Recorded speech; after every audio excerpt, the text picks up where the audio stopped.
Test. All right.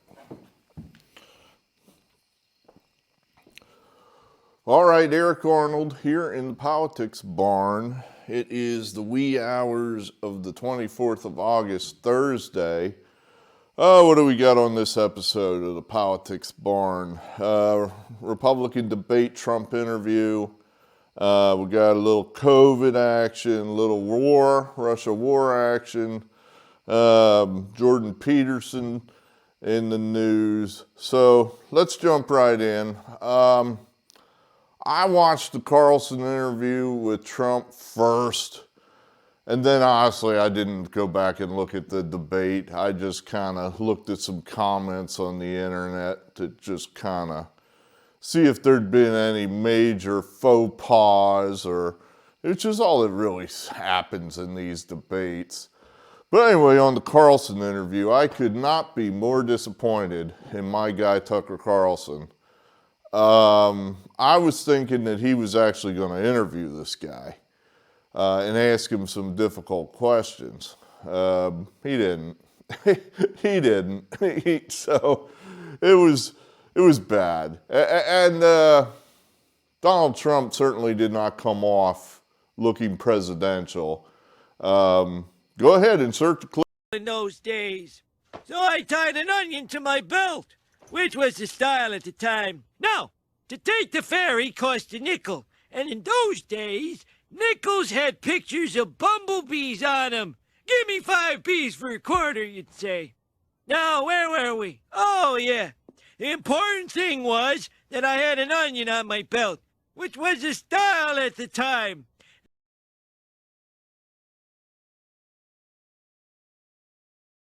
Up right here.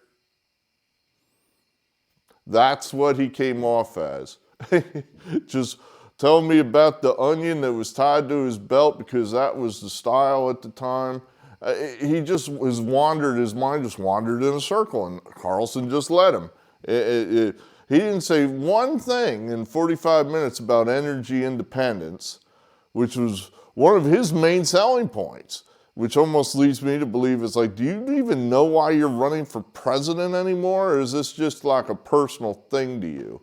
Because that's should be one of your main selling points. I saw a poll that says 64% of Americans are strongly convinced that we need to do more in this country to access our own energy, our own oil and gas. You can't get 64% of people to agree on anything, but they agree on that.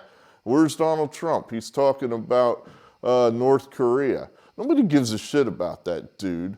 So, very disappointed. I wanted to see Carlson ask him some tough questions like COVID questions. The most significant thing that happened in his administration was that last year of 2020, that's where he lost the election. That was the most consequential actions that he took in his administrations, was to lock us all in our homes, which he to this day maintains was the right thing to do. He did not fire the horrific criminal Anthony Fauci. Dr. Birx didn't fire either one of those. So, but no questions on that. No questions on he likes to blame all these people in his administration like Bill Barr. They did talk a little bit about him, but then they didn't really, how bad he was. Well, I don't know. No one had a gun to your head and made you appoint that guy. Mike Pence, again, there's 300 million people in this country, and you picked Mike Pence. I didn't pick Mike Pence. You picked Mike Pence. So, Tucker didn't really talk about that. And another main question Tucker should have asked is, you lost last time. You're likely going to run up against the same guy again. What are you going to do this time to win? It didn't ask him that question. So, there was a little bit of mention when I guess Tucker asked him what he thinks of the guys running against him, and Pence's name came up.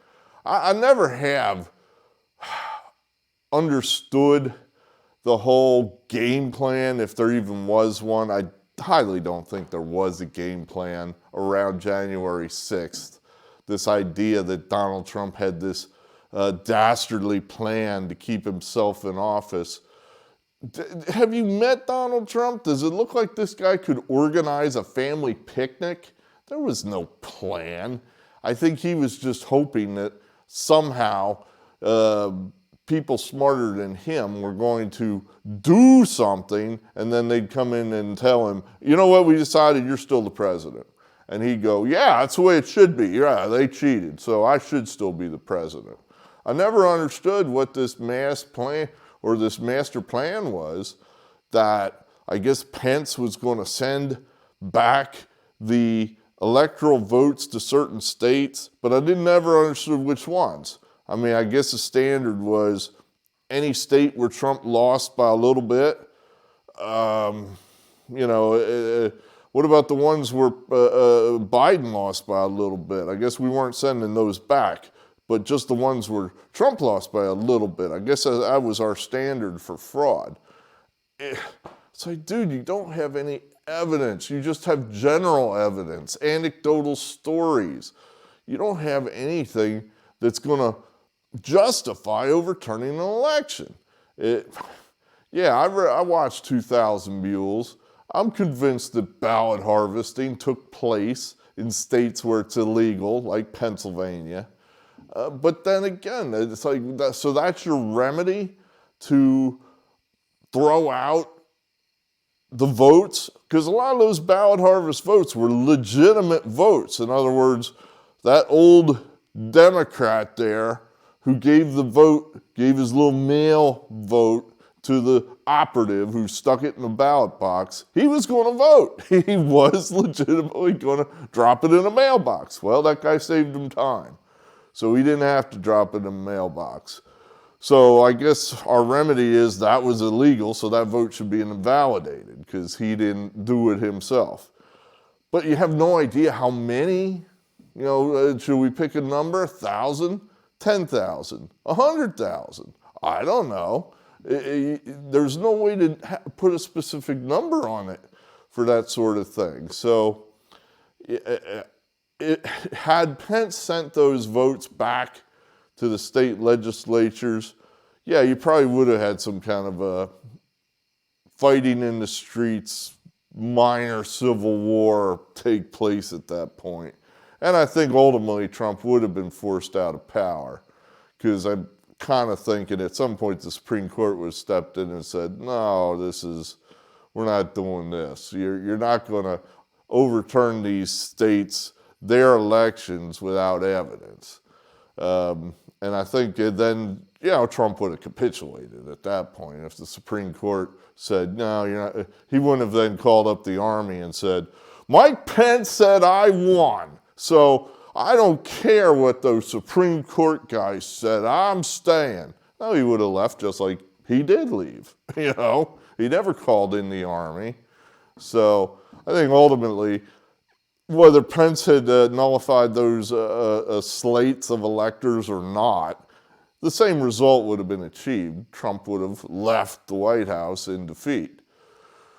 At any rate, so back to the Republican candidates here. I don't know. I heard DeSantis did okay. Apparently there's a split decision here on Vivek Ramaswamy. He's the kind of guy that stands out as, one of those is not like the others. All these people are pretty much elected officials except this dude. All these people are old except this dude, Vivek. So Vivek, I guess, is an Indian of some type, from the country India. And he's young. I think he's under 40. He's a billionaire. It seems like some people love him and some people hate him, which is interesting. He talks a good game. I mean, he's, fast with his words. Obviously not 80 years old like the probable opponents of Biden and Trump. So he's speaks like he's not looking for his pudding. But the guy has no elected experience. I don't know. I don't know where I stand on this guy yet. I haven't made a real decision. I've been trying to figure out if there's any way that Trump loses the nomination. You try to look at why are some of these people even here? Well, some of these people are running to be something else. In other words, they want to become something in a Trump cabinet, want to become Trump's vice president. That's the whole reason that they're going through the whole drill of running. They know they have very little chance of winning. But if they can show better than normal and perhaps outperform expectations, well, then, you might end up being the Secretary of State, like Haley. Although, Haley, I probably have her in the wrong place there because I've got her as wanting to be something in a Trump administration, but her whole reason for being there is because she wants to continue the Ukrainian war, and Trump is 100% against the Ukrainian war, so I probably got her in the wrong place. She probably belongs over here in the, I actually think I can win this category. But like Vivek, I don't think he actually thinks he can win. I think he's angling to be, it's a Secretary of Defense or Vice President Vivek, what have you. Scott, definitely same reason. Senator Scott. Burgum, I don't know what that guy's there for. He's just, basically a small state governor who's got a lot of money. So the only way that Trump loses is if all these people, or not all, just, enough of them stay in it to divide up the anti-Trump vote. Now, a guy like Christie, I think he's in it just to beat up Trump.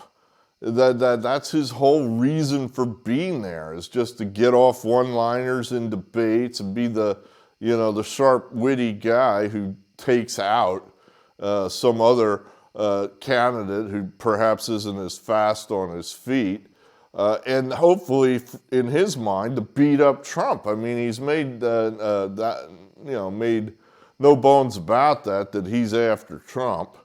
Hutchinson, same reason. I have no idea why he's in there. And then Pence, I think same reason there, is he's running just to try to rehabilitate his image with the deep state.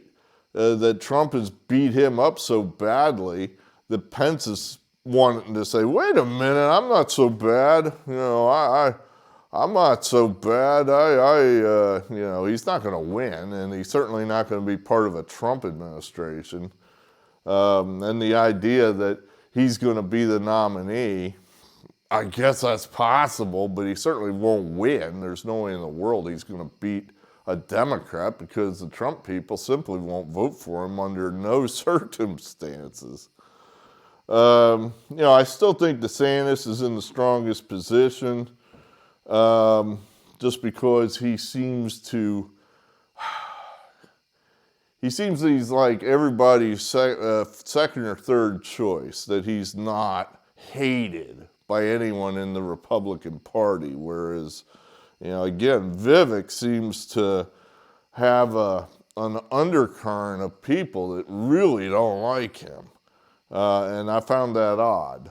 But it seemed, just looking at some of the comments on some chat boards, this guy seems to really irritate some people. Probably, us old people don't like the young people. You don't want to go to work. You don't know how it is. When I had to walk to school through the snowstorm, uphill both ways, you kids have no idea.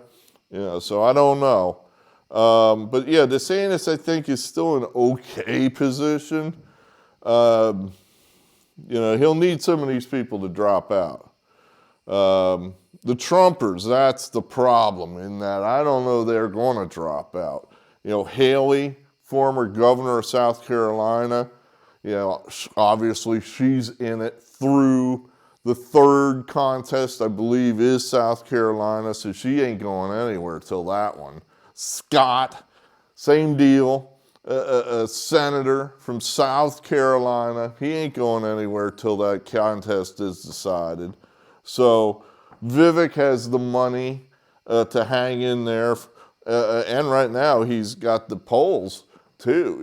He's polling pretty well. Now, no one's going at this guy yet. No one knows anything about him.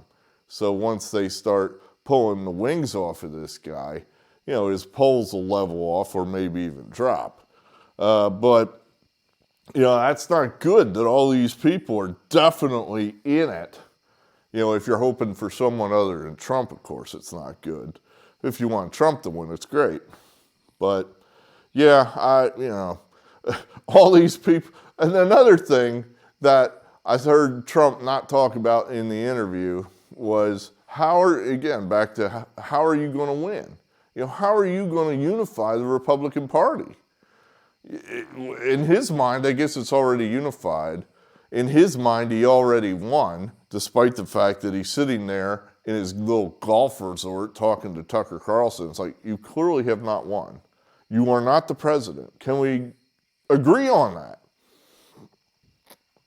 So I don't know. I don't think he has an idea what he's gonna do differently. What did Einstein say? Insanity's doing the same thing over and over again and expecting different results. So, all right, what else?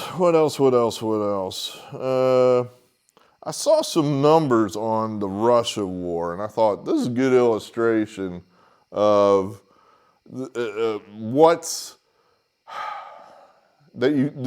news media and their lies, which I've been trying to get into you people's heads, that you cannot trust CNN, the New York Times, the Washington Post. They lie to you. They've lied to you so many times. You just ignore them because they are lying to you. You almost just take whatever they say and just believe the opposite.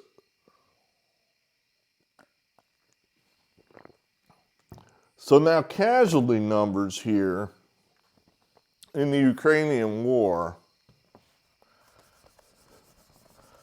you have to try to use a little common sense and some, I guess, what's the word I'm looking for? Guesswork, basically, because neither side is announcing to the world how many people they've had killed. So this is the information you're getting from the United States. This was reported in the New York Times from their sources, which undoubtedly are the CIA. So I'm going to say New York Times, CIA. And they're saying Russia, Ukraine, killed in action, KIA. They're saying Russia's got probably about 120,000 that have been killed. Oh, and then, maybe 50% times that wounded. We'll say 180. We'll just keep that number static throughout our guesswork here. I always thought that number would be higher, like times 2 of the killed in action, but their number says 50%. So Russia, according to the CIA, New York Times, 120,000 dead, maybe another 180,000 wounded. Now the Ukraine, they're saying, they've only lost 70,000. And then, of course, 50% of that is 105,000. So that's the official numbers. Now, there's a fellow that makes the rounds of the internet named Colonel Douglas McGregor. He's in his 70s, retired colonel. I think he served in the Bush administrations. I think he was briefly attached to the Trump administration in some capacity. He is anti-war, but clearly this is a guy that knows his military stuff. And I assume he's got military sources. I listened to what he has to say. I listened to a guy named Scott Ritter. I know people hate him from the Iraq War days. He was a weapons inspector back then, and I believe he was on the side of, why are we going into Iraq? And I think that was a pretty, accurate question, if unpopular at the time. So, these are two anti-war sources. Another anti-war source that I'll listen to if I see his stuff is Seymour Hersh. He's the old New York Times, or was it Washington Post? I forget which. But he's like an old-time liberal in his 70s who has dug out some pretty good stories over his history, investigative journalist. He's the one that wrote the article detailing how the United States blew up the Nord Stream pipeline. So those are three of anti-war sources if you're looking for something to counter the official narrative. Now let's hear what they have to say. Let's see, anti-war source. Anti-war / Mac McGregor, Colonel McGregor. We got Russia, Ukraine. He says Russia's probably lost about 50,000. The Ukrainians have lost, according to him, approximately 400,000 men. Okay, somebody's wrong. So let's compare this. And does it make sense that this war has been going on now with the most sophisticated weapons in the history of the world? We're coming up on, 18 months of this war? And the Ukraine's only lost 70,000 men as opposed to 400,000. I would say it's much closer to this than that. That just feels, well, for one thing, you have look at the source, the CIA and the New York Times, who in my experience, are known to be nothing but liars. So why on earth would I believe your numbers? This guy, I don't really know that much about one way or the other, McGregor. He speaks authoritatively. So I believe him a lot more than I'm going to believe these liars. So that's the number that you're dealing with.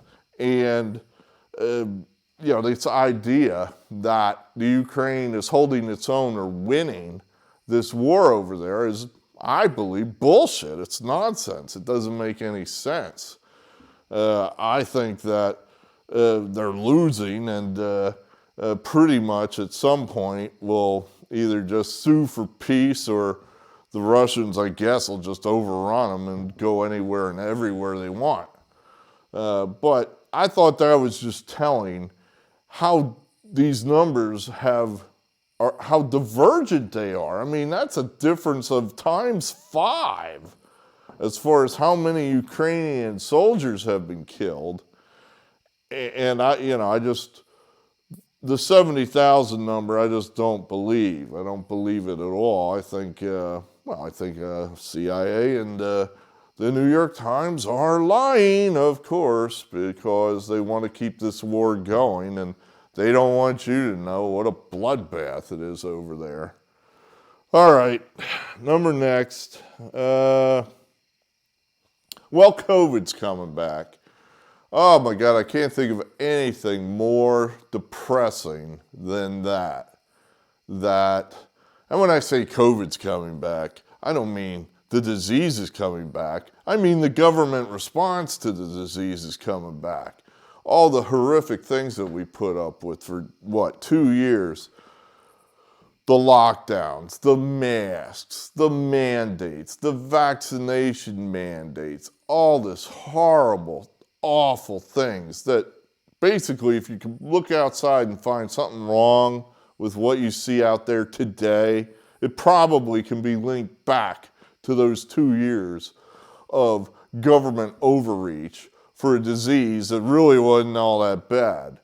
So, and they're going to bring it back. Now, what am I talking about? Well, apparently someone at TSA leaked a memo to Alex Jones. Alex Jones he's a crackpot. Yeah, okay, here's some things Alex Jones, yeah, all right, I know he made up some shit about Sandy Hook. Here's some things he was right about. Pandemic did come from a Wuhan lab. The laptop is Hunter Biden's. Ivermectin does work. Trump is not a Russian agent. That was a hoax. They were tapping Trump's phones. The government is and was and continues to collude with big tech. These are all things now that people laugh at people like Alex Jones when he says stuff like that. And all that stuff's been proven true. So, he's not always wrong. So, apparently the TSA memo outlines to the TSA personnel how they intend to bring back the mask mandates this fall. The TSA personnel first are going to be forced to wear the masks, then they're going to work their way up to the airline personnel, and then I guess all the travelers. That's why it was that Trump judge in the spring of 21 was so heroic by ruling in a lawsuit that, yes, the Constitution still exists, even in an emergency. You can't just throw away the Bill of Rights because it's inconvenient in an emergency. And what is an emergency? That word's nowhere in the Bill of Rights or the Constitution. So this undefined thing does not just overrule our foundational rights. She was so heroic in doing that. Of course, she was overruled by the appellate court. And then that's where it died because Biden at that point had declared the pandemic over. So they could slap the masks back on us at any time and we'll just, do what we did last time, just sit here like bitches and take it, because what pushback was there? What lesson did the Democrats learn from taking our rights away? We like having our rights taken away. That's the lesson they learned. They didn't lose any elections because of it, I promise you that. Everybody just said, well, that Republican candidate, he's kind of scary. I don't know. He posed in a Confederate uniform one time. Oh, that's pretty scary. I think I'll vote for the Democrat, even though the Democrat's the guy that locked you in your house for 2 years. So, we get what we deserve. It's a sad thing. It really upsets me, but, I'm in the minority. I think most people love wearing the masks. They love it, or they don't hate it enough to do anything about it. I know most people left to their own devices would not wear the masks because, look around you. There's a few religious zealots, and that's what it is. It's a religion, this mass COVID religion. That's exactly what it is. There's no science behind it. They have no science that they can back this shit up with. The science stacks up on the other side of the argument that the masks are harmful. They're useless, if not harmful. But, my religion says that I've got to wear this mask because that shows that, one, it protects me, and two, makes me care about everyone else. And I can virtue signal to everyone else that I'm good and they are evil. Well, us people that don't worship in your religion, it shows to us you're a crackpot, you're an idiot, you're a fool. But, so, there's a few of those people, but not many. and the rest of us don't wear the masks. But of course, when they force us to wear them again, most of you will just put them on, and people like me will just avoid places that force you to wear them, and we'll try to not wear them as much as I think I was pretty successful in never having to wear it. And I think this next time around, I'll just, no, my mother wants to go to the doctor. Well, then you're going to have to have someone else take you, because I ain't going. I'm not doing it anymore. It's just, I'm like Solzhenitsyn said. Who's Solzhenitsyn? Solzhenitsyn was he was a Russian author, prisoner. He was a soldier in the Soviet Union, arrested, thrown in the Gulag system for at least 10 years, wrote a book called The Gulag Archipelago, a famous book about tyranny, totalitarianism, what it's really like to live under that kind of system of government. Maybe I'll write a similar book once they throw me in jail. But he said that one of the biggest things you can do is to just refuse to participate in the lie. And that's, one of the more powerful things you can do in a tyranny. So, yeah, I'm going to refuse to participate in this ridiculous lie that these goddamn masks do anything other than condition the population to be ruled, to be treated like sheep. I mean, the pandemic was so damaging, in so many ways. But the elites, what they got out of it, well, they got rich because they're the ones that are at the head of the line where the money printing machine is. So when they go ahead and push the Control P for print, they're right there at the front going grab, grab, grab, grab, grab, grab, grab, grab, grab, grab, grab, grab, grab. And that money goes right into their stocks, and stock market goes through the roof. Their money goes, we're way back there where we get little dribs and drabs. Here's your $1,000 check, sir. Don't spend it all in one place. So they got rich. The top 2% of people in this country, their wealth doubled. I'm making shit up, but it definitely went up significantly during the pandemic years.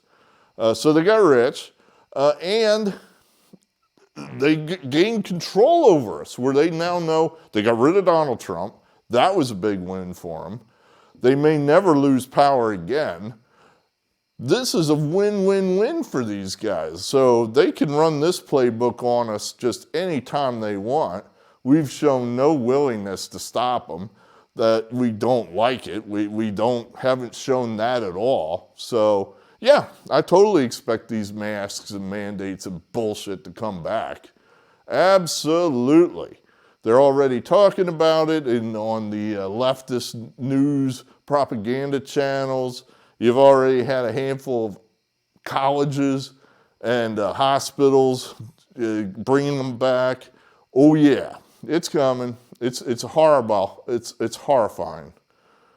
But what can I do? I can't do a damn thing. So, guess we're not taking that trip to Europe, dear. Sorry. Oh well. All right, what's next? Let's see. Lastly, Jordan Peterson, one of the people we like here in the barn. Clinical psychologist from Canada.